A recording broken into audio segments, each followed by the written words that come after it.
c'est Nicolas Tsibou Hakiahi. Je suis le coordonnateur national de l'association Moïse Katumbi en Action, MKSB. Exactement, comme vous venez de le dire, la population vient de souffrir il y a plus de 2 ans.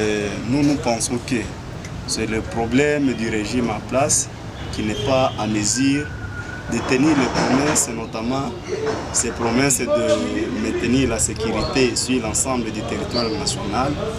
Et nous pensons que vraiment la manière dont la population est en train de souffrir, c'est très misérable. Lorsque vous arrivez au niveau de Boulengo, vous arrivez au niveau de Kanyaruchinya, les gens souffrent gravement. Alors, même la population entière de la ville de Goma, parce qu'elle est saturée, vraiment, c'est catastrophique. Et nous pensons que le gouvernement doit encore une fois songer à sa mission régalienne de maintenir l'autorité sur l'ensemble du territoire national, mais aussi de songer à la souffrance de la population congolaise parce que vraiment ça dépasse les niveaux. Moi je pense que si le gouvernement congolais n'est pas en mesure de maintenir la sécurité sur l'ensemble du territoire national, il doit démissionner. Il doit laisser la place aux autres pour que ceux qui sont compétents à gouverner, ils puissent gouverner. Et si vous voulez savoir encore comment ils peuvent se tenir, ces autorités-là, référez-vous encore à la période de la campagne électorale, ce qu'ils promettaient à la population. Ils disaient qu'à moindre escarmouche, ils vont réunir le Parlement, tantôt ils vont faire n'importe quel genre de miracle pour restaurer la paix, mais ce qui est en train d'être vécu aujourd'hui, vraiment c'est catastrophique. Pour nous, l'état de siège est venu ne fût que pour empirer la situation, parce que avant l'état de siège, c'est encore mieux qu'aujourd'hui pendant l'état de siège. Ce que nous pouvons demander au gouvernement, c'est de chercher comment encore une fois revoir ces mesures, parce que l'état de siège ne sert à rien à la population du Nord Kivu. Et encore, nous restons encore dans la souffrance aiguë. Vraiment, nous demandons que les autorités politico-administratives, au président de la République en particulier, qu'il puisse songer à sa mission de sécuriser la population du Nord Kivu en particulier et de toute la partie est de la République démocratique du Congo. Pour moi, je pense que la solution, c'est d'abord la volonté politique. Il faut que les autorités puissent avoir cette volonté politique, mais aussi qu'ils puissent avoir des stratégies pour maintenir la sécurité sur l'ensemble de la province. Sinon, s'il n'y a pas de stratégie, s'il n'y a pas cette volonté politique, rien ne marchera. Quoi c'est ça?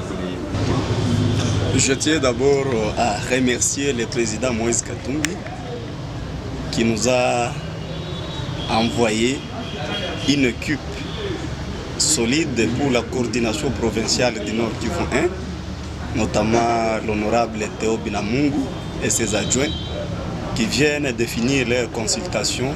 Ils ont consulté la Ligue des femmes, ils ont consulté la Ligue de jeunes, ils nous ont consulté, nous les associations katumbistes, et ils ont consulté toutes les structures de base du parti. Et pour nous, nous pensons que cette manière de faire, c'est une chose qui va booster encore les partis ensemble pour la République dans la province du Nord Kivu, et ça va permettre à ce que la population puisse adhérer massivement dans les partis ensemble pour la République. Et demain ou après-demain, nous allons encore avoir de bons fruits dans le cadre de notre parti politique, parce que ce que nous nous sommes parlé, ce sont des choses constructives. Ce sont des choses internes, mais d'une manière générale, on a parlé sur la façon dont on peut booster les partis dans la province du Nord Kivu. Et bien sûr, nous sommes en train de nous préparer pour les élections et les échéances à venir. Et nous pensons que vraiment c'est encore encourageant pour le parti Ensemble pour la République, si ces consultations peuvent se faire sur l'ensemble de la République démocratique du Congo, en tout cas ça peut aider notre parti politique. Mais nous sommes en train de voir comment on peut encore installer d'autres structures, de nouveaux, voir qui a bien travaillé dans l'état passé, comment qui n'a pas travaillé, qui n'a pas fait mieux par rapport à l'autre, pour que nous puissions installer une équipe solide. Et pour votre information, je viens de vous dire qu'on a nommé une équipe de la coordination provinciale il n'y a pas longtemps. Et donc nous allons y aller du sommet à la base, en train d'implanter d'autres structures fortes pour que le parti Ensemble pour la République puisse gagner les élections à venir. On n'est pas là pour courir derrière certaines personnes qui n'ont pas l'idéologie du parti Ensemble. Chez nous, dans Ensemble, lorsque quelqu'un part, il y a des millions qui adhèrent dans le parti.